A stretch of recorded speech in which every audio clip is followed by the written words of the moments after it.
The moment I opened the door, I knew I'd made a mistake. He stood there, younger than I expected, holding the coffee machine box like it weighed nothing. I hadn't even taken a second to clear the living room. I'd been working from home all morning, pacing in my oversized tee, living on autopilot.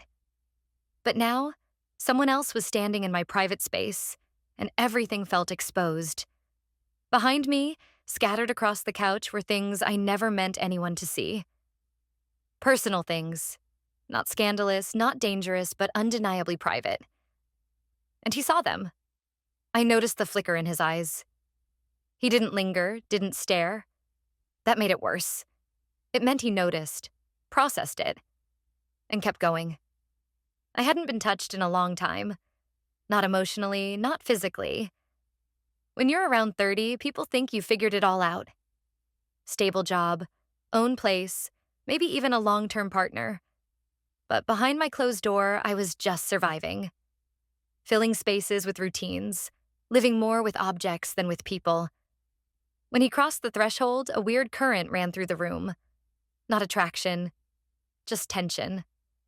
Like my house had taken a breath and wasn't sure how to let it go. I watched him walk past my bookshelf, past the worn-out rug, past everything that made this place mine. And it hit me. I didn't want to be invisible anymore. Not like this.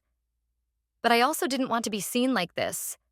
Vulnerable, messy, unprepared. And maybe that's what made it all stick in my mind. How a normal delivery turned into the first time in ages I felt like I was under a microscope. Not judged, just noticed. Later that day, I'd wonder why it unsettled me so much. Maybe it wasn't what he saw. Maybe it was what I'd forgotten I had stopped caring to hide. And maybe the scariest part was realizing I didn't hate the feeling. I just wasn't ready for it. Not yet. But he'd already stepped inside. And something inside me shifted. I tried to act normal, pretend I wasn't thrown off. Pretend that a complete stranger hadn't just seen more of me than anyone had in months. He set the box on the kitchen counter like he'd done this 100 times before. No hesitation, no awkwardness. Just quiet movement through my space like it belonged to him, or like I'd invited him in for more than just a quick install. I kept a small distance. Not out of fear, just discomfort. Not with him, but with what his presence stirred up. I became aware of the way my shirt hung too loosely, the stale scent of morning coffee, the small things I'd stopped noticing. He unpacked the machine with a kind of calm that made the silence louder. He didn't talk, and I didn't either. But the quiet wasn't empty. It was full. Every sound, cardboard tearing, parts clinking, soft footsteps, felt sharper than it should have. There was something unfamiliar about someone else being in this room. This was the space I controlled. My routines lived here. My solitude had shape here. And yet now, just his existence made everything shift a few inches to the left. I found myself adjusting objects that didn't need adjusting, running a cloth over the already clean counter. I wasn't trying to impress him. I didn't even know if I cared what he thought. But something about having another person in my home made me feel like I needed to reintroduce myself to my own life. And he wasn't doing anything special. He wasn't flirtatious. He wasn't even really looking at me. But he was present, grounded. And that was enough to make me notice the stillness I'd been living in. At one point, I caught my reflection in the microwave door. Tired eyes.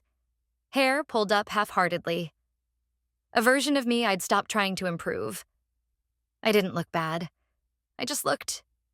Paused. And I hated that I could feel something waking up inside me. Not because of him specifically, but because his quiet attention reminded me what it felt like to be seen. Not for beauty. Not for performance. Just seen. He didn't need to look at me directly. His being here was enough. His energy filled the room without trying, and for the first time in a long time, I felt the shape of my own loneliness. Not as a burden, but as a space that could be noticed. And now it had been. He finished installing the machine like it was any other day, like I was just another house, just another stop. But I wasn't watching his hands anymore. I was watching the way I felt.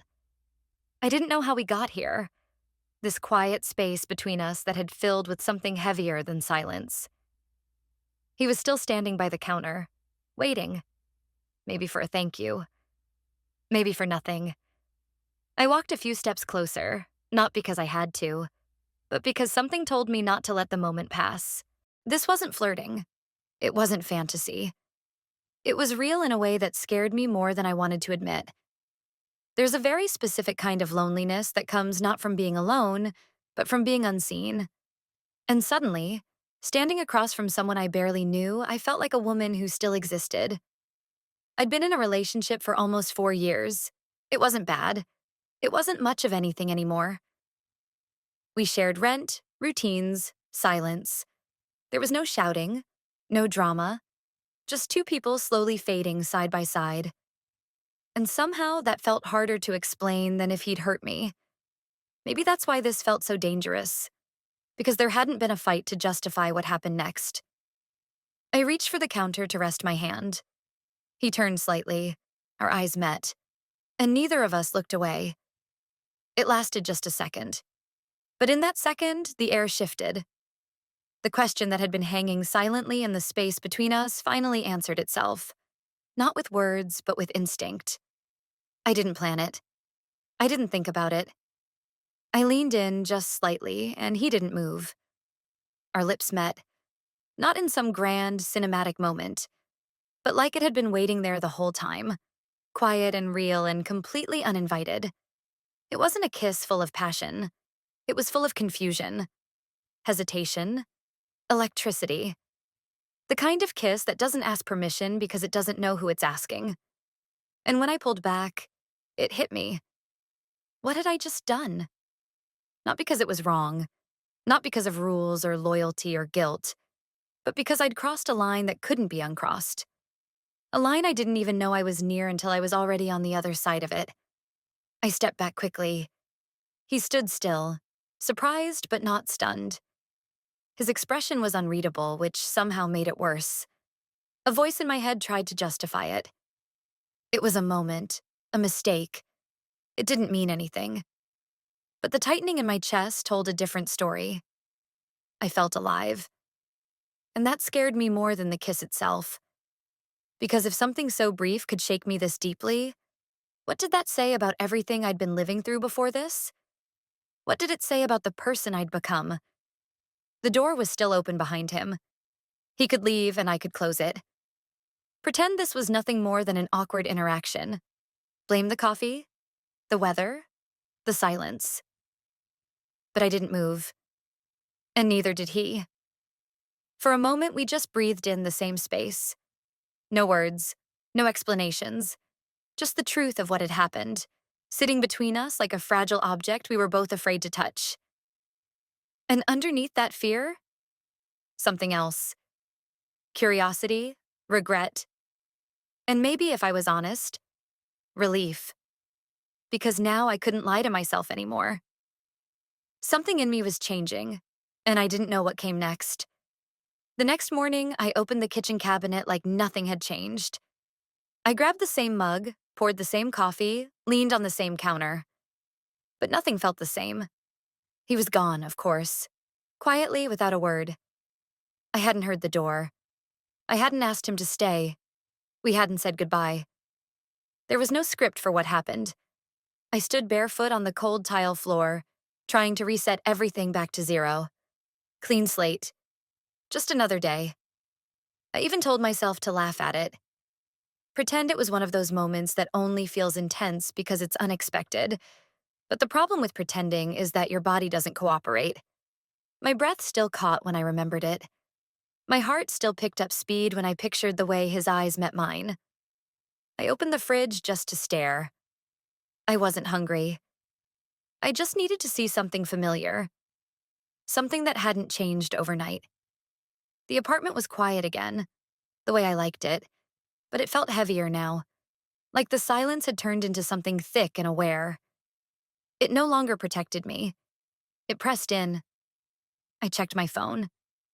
No messages. Not from him, not from anyone I wanted to hear from. And then I saw a reminder. Dinner with my boyfriend that evening. A plan made out of obligation. One of those things you agree to because canceling it would raise questions you don't feel like answering. I got dressed. Makeup, simple dress, clean hair, everything in its place. I could do this. Smile, eat, talk about nothing, stay in character. But when we met at the restaurant, I saw the truth reflected in my own behavior. I wasn't here. My body was, my smile was, but my attention kept drifting. My mind kept replaying what it shouldn't. He noticed, of course. You can't fake connection forever. You can go through the motions, but eventually people feel when you're not reaching for them anymore. I asked myself, what am I even doing here? It wasn't fair to him. He hadn't done anything wrong. But maybe that was the problem. Nothing was wrong, and nothing was right. That dinner felt longer than any day I'd had all year. When I got home, the coffee machine sat on the counter like a quiet witness, a new object in a familiar place. I thought about unplugging it, putting it away, pretending nothing had ever changed. But something had. And the worst part? I didn't regret it. I knew what lines I'd crossed.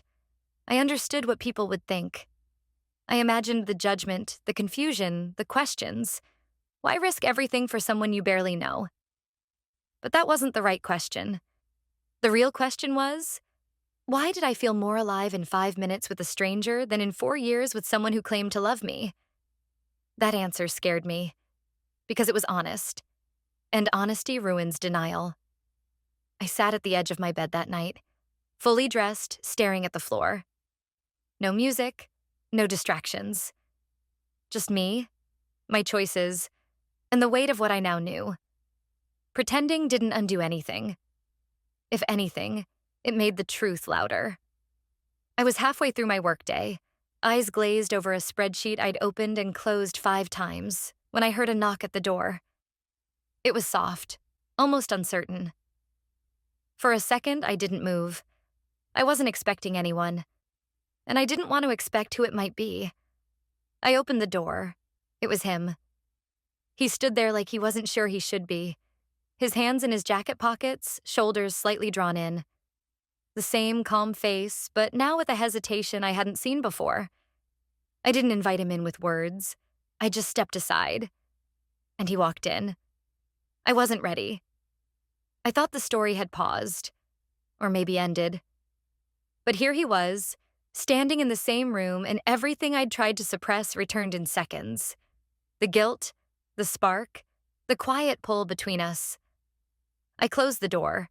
The air felt thinner, like it had already decided this visit was going to matter. He looked around, maybe checking if I was alone. I was, but I still felt exposed. He didn't come for coffee. He didn't come for repairs. And neither of us pretended otherwise. We stood there, not touching, not speaking, just feeling the weight of the last time. That kiss wasn't forgotten. It had planted itself into the cracks of my routine. Now it was blooming in real time. And then, just as the silence began to shift, a sound cut through the tension. A key. Turning in the lock. My heart stopped. I'd forgotten. My boyfriend had said he might swing by to grab something he left. I thought he wouldn't. I thought I had time. I looked at the door, then at the man standing across from me, then back again. There was no time to explain, no place to hide, no harmless lie ready to cover what this moment really was. I didn't panic, not outwardly. I simply walked forward, toward the door, toward the chaos I hadn't prepared for. Inside, everything was trembling, but on the surface, I kept calm. The door opened. My boyfriend stepped in, casual, unaware, phone in hand. He looked up and froze. For one beat too long, none of us spoke. Then I did what I always do. I managed the moment, introduced them like it was nothing, gave a half-truth about a delivery follow-up, and smiled through it. but his eyes said what I feared. He didn't buy it. It wasn't that he saw anything happen. It's that he felt something already had. Energy doesn't lie. The guy left quickly after. No eye contact. No words. Just a quiet exit. When the door closed behind him, my boyfriend looked at me. Not angry. Just analyzing. Connecting dots I hoped weren't visible. But the lines were there. I could feel them forming between my silence, my deflection, my suddenly too careful tone. The trust that had once existed, passive, assumed, had shifted. Not broken, but tilted. Later, alone again, I sat with the weight of what almost happened. Not the exposure, not the risk. The truth. You can tell yourself something is just a moment, just a spark. But sparks don't go unnoticed forever. Eventually, they catch light. And when they do, someone always sees the smoke. He didn't call. Not the next day. Not the day after that. I wasn't sure if I wanted him to. Part of me craved the silence. It kept everything contained, suspended, easier to manage. But another part knew silence doesn't erase anything. It only delays what you already know you need to face. I thought about that kiss. Not in flashes anymore, but in detail. Every second, every shift in breath, every silent thought it exposed. And then I thought about the second it almost got discovered. How fragile the line really was between just once and something more.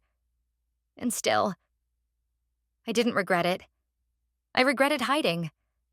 I started walking in the evenings again, a habit I'd let go of months ago. It gave me space to think without distractions. No glowing screens, no pretending.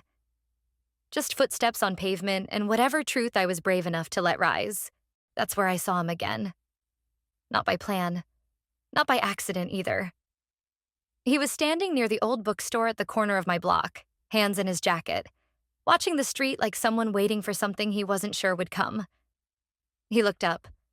We locked eyes. Neither of us moved. I could have walked past. I could have pretended I didn't see. But I didn't want to. I crossed the street. He didn't smile.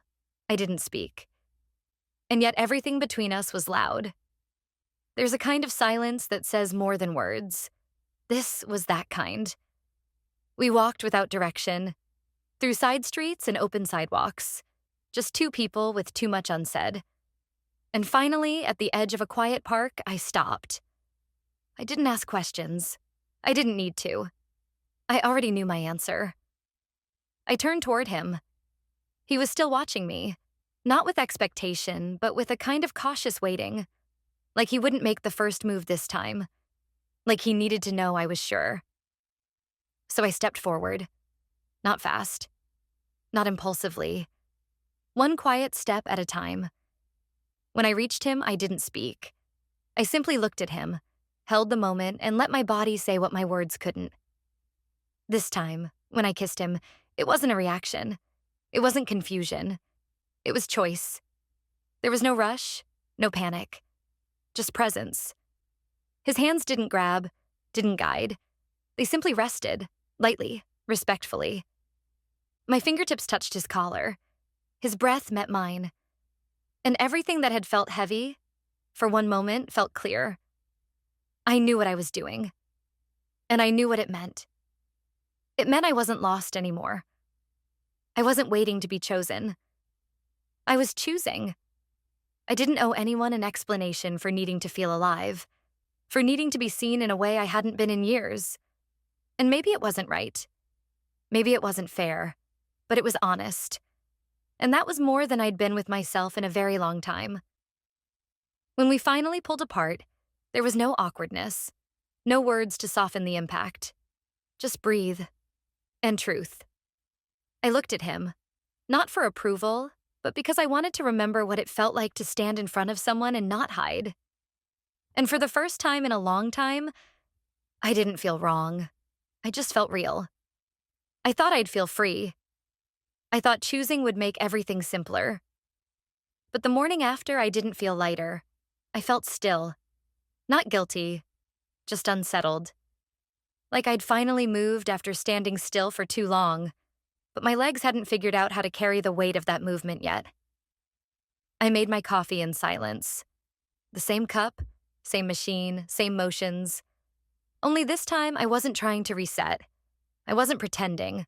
I was watching myself. Not through shame, through honesty.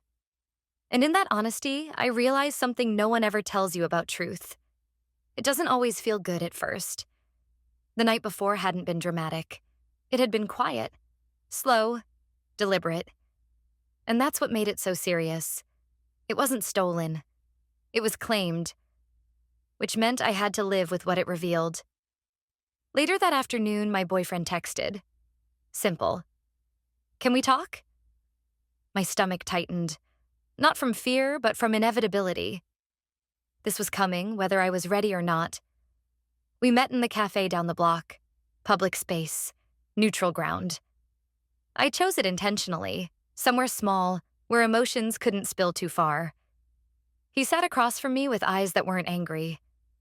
Just tired. I didn't lie. I didn't deny. But I didn't confess either. The conversation unfolded in pieces. He sensed what I couldn't say, and I sensed that he already knew. Some relationships don't break loudly. They just release you. By the time we finished our coffee, we both understood. This wasn't salvageable. Not because of betrayal, but because we'd stopped being honest with each other long before this ever happened. Walking home, I didn't feel victorious. I didn't feel heartbroken either. I felt real. And real isn't always neat. It's messy. It's quiet. It's full of consequence. I stepped back into my apartment. The sun had shifted. The light hit everything differently, as if the room itself had been waiting for me to return fully present. I looked around, and for once, nothing felt stuck. My phone buzzed. A message. From him. It was simple. No questions. Just, hope you're okay. I stared at the screen for a long time, because that was the difference between what I'd had and what I was stepping into. One came with assumptions. The other came with space. And space was something I hadn't allowed myself in a very long time. Not the physical kind. The emotional kind. The kind that says you're allowed to feel what you feel. You don't owe everyone silence just to keep the peace. I didn't reply right away. I didn't need to. I sat on the edge of my couch, pulled my knees to my chest, and exhaled in a way that felt final. But also like a beginning. I had made a choice. But more than that, I'd stopped hiding from the truth inside that choice. And now there was only forward. This time I didn't prepare. I didn't clean the apartment. I didn't light candles or plan what to wear. I didn't try to control the moment. I just opened the door. And he stood there, not smiling, not stepping forward. Just waiting. Waiting for permission. For a sign. And I gave it. Not with words, but with a simple step to the side. We didn't talk much at first. We sat on the floor, backs against the couch, legs stretched toward the coffee table. 2 mugs between us, slowly cooling. The window behind us let in the last orange light of the day. He looked around. Not searching for anything, just absorbing the space. Noticing the lived-in quiet, the worn corners, the way my home wasn't curated but real. It mirrored me. We spoke about small things. Music, weather, a strange dream he had. I let myself laugh. Honestly, freely, for the first time in weeks. It felt strange on my face. But right. And then, without planning it, without fear, I said what had been resting on my tongue for days. I don't want to feel safe anymore. I want to feel honest. He didn't answer right away. That silence used to make me nervous. Not now. I kept going, not rushed, not desperate, just real. I'm tired of being easy to carry, of minimizing myself to stay agreeable. I don't want to be low-maintenance love. I want to be full, unedited, messy, human. My voice didn't shake. I wasn't asking for anything. I was naming what I needed. He listened the way few people do, not to respond, but to witness. And after a moment, he placed his hand near mine, not grabbing, just offering. I reached for it, not out of loneliness, but because I wanted to close the distance I had kept for so long. Our fingers met, and in that small, still gesture, I felt something open in me. Not a door, not a flood, just quiet relief. The kind that only comes when you stop running from your own reflection. I turned toward him. He looked at me, not like someone who was trying to guess what I meant, but like someone who already understood, like someone who'd been here too, in his own way. I let my head fall against his shoulder. No kiss, no heat, just presence and peace. And in that moment, I realized this wasn't a high. This wasn't escape. This was the beginning of something I hadn't let myself believe in for a long time. Not love? Not yet. But something real enough to grow into it. The next morning was quiet. Not the kind of silence that waits for something to go wrong, but the kind that lets you breathe deeper. I woke up early. Light poured into the room in soft gold. The world outside was already moving, but I didn't rush to join it. I lay still for a moment, letting my body catch up to what my mind had accepted the night before. Something was different. Not dramatic. Not loud. Just real. He was asleep on the couch. We hadn't made plans for him to stay, and I hadn't asked him to. But he'd fallen asleep there after hours of talking, of stillness, of just being. And I hadn't wanted him to leave. Not because I needed him there, but because I liked the feeling of not being alone and not hiding it. I stood in the kitchen, barefoot, pouring coffee into 2 mugs.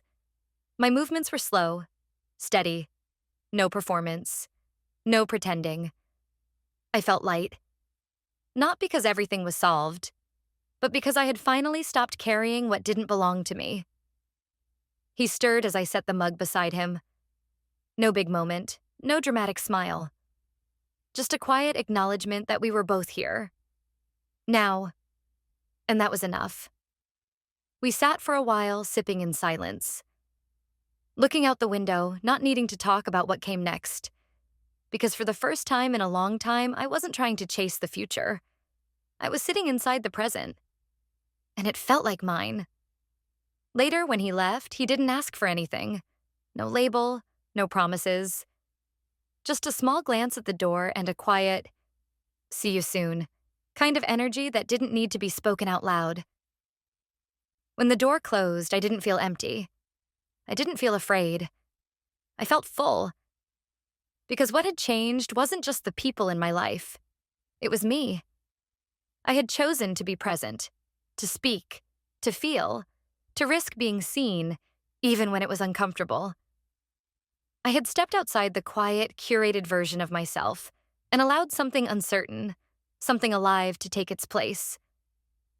And now, there was peace.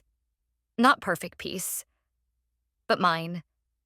The kind you don't find in another person, but through them, by meeting them with honesty, and letting them meet you the same way.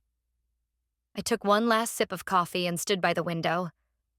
The light had shifted again, and I realized I had too.